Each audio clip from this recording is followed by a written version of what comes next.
Mtazamaji wa Mafunzo Online TV, ziara imetuleta mpaka katika dimba la michezo, na sasa sitakuwa peke yangu, nipo naye Miss Challenge kutokea Mafunzo Online TV. Jina hili limetokana na yale ambayo amekuwa akiyafanya hasa anapotua tu katika sakafu za michezo.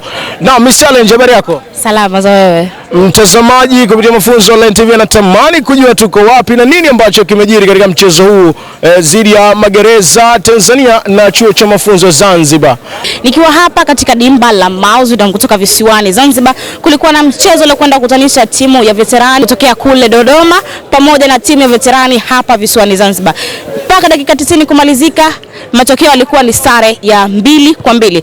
Pia tukiachana na hapa, leo mchana kulikuwa na mchezo ambao ulikuwa unakutanisha timu ya wanawake ya Netball. Nao pia hakuna ambaye aliweza kufikia lango la mwenzake. Nikwambie ya kwamba tu hii sio wala mwisho wa miendelezo hii ya michezo. Leo, kesho kutwa kutakuwa na ziara mbalimbali kuhusiana na mambo ya michezo. Kwa hiyo nikwambie ya kwamba tu usikose kufuatilia Mafunzo Online TV, kwani habari kwa kina. Lakini pia kutakuwa hapa na watu ambao watakwenda kutuelezea katika mchezo huu walikumbana na nini ugumu mpaka kuweza kushindwa kupata matokeo ya alama 3 katika dimba hili la Mauzidom. Tukaongea nao tuweze kujua nini wanachotaka kutuelezea hapa.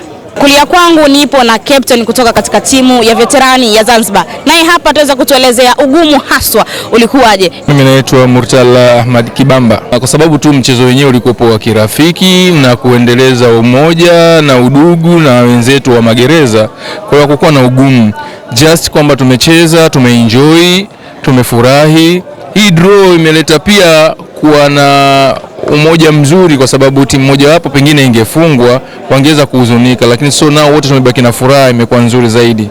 Kwa hiyo mimi nitoe tu wito kwa wapiganaji wote wa sehemu zote mbili, bara na visiwani, tuendeleze huu umoja ambao tuuenzi huu umoja ambao ulioanzishwa na waasisi, kwa kuwa umoja kila siku tuende kwa umoja, kila siku tuwe na umoja na tuzidi kutembeleana kwa ajili ya kulinda umoja wetu. Bila hivyo hatuwezi kuwa karibu. Kwa hiyo lazima tufanye mashirikiano na kulinda umoja wetu siku zote. Mimi jina langu ni Jamila Ubwa na jina la mchezo ni Miss Challenge. Hapa tusisahau pia nyuma ya kamera tuko na Walid Hamud. Naweza kurudisha kijiti kutoka kwa ripota wetu Mahrez Al-Farsi. Bila shaka mchezo ulikuwa mzuri sana. Alhamdulillah. Uzoefu wako, namna ambavyo umekuwa ukitimba katika sakafu za michezo. Mchezo ulikuwa ni mzuri, pia ulikuwa na hamasa ndani yake. Wenyewe nakwambia kwamba michezo hii huwa inaletea upendo pamoja na umoja ndani yake. Asante, basi tukwambie tu kwamba hadi kufikia hapa hatuna la ziada. Mimi ni Mahir. Mafunzo Online TV, habari kwa kina.